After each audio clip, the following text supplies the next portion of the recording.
Hoy te voy a hablar de una obra imprescindible del cómic español de los años 80. Se llama Taxista, de Martí, y cuenta la historia de Taxista a cuatro plazas, un taxista, lógicamente, que, llevado por el sentido de la justicia, defiende a uno de sus clientes frente a un atracador, se convirtiéndose en un héroe.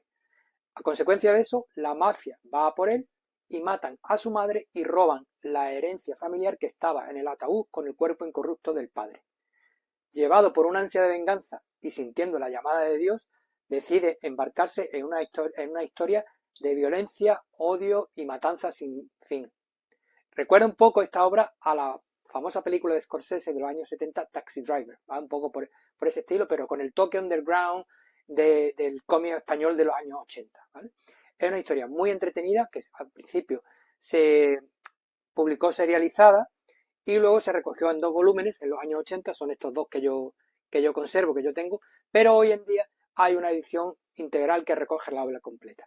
Si quieres conocer un poquito más del cómic español de los 80, un cómic distinto a los cómics de superhéroes que en aquella época estaban de moda, te recomiendo que te hagas con ella. Taxista, de Martí. Hoy te voy a hablar de una obra imprescindible del cómic español de los años 80.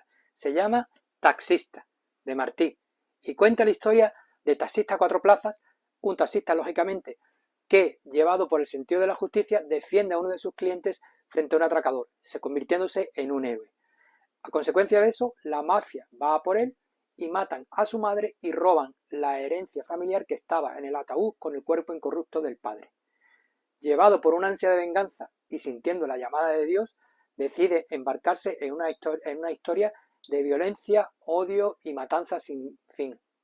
Recuerda un poco esta obra a la famosa película de Scorsese de los años 70, Taxi Driver, va un poco por ese estilo, pero con el toque underground del cómic español de los años 80. ¿Vale? Es una historia muy entretenida que al principio se publicó serializada y luego se recogió en dos volúmenes en los años 80, son estos dos que yo conservo, que yo tengo, pero hoy en día hay una edición integral que recoge la obra completa. Si quieres conocer un poquito más del cómic español de los 80, un cómic distinto a los cómics de superhéroes que en aquella época estaban de moda, te recomiendo que te hagas con ella. Taxista, de Martí.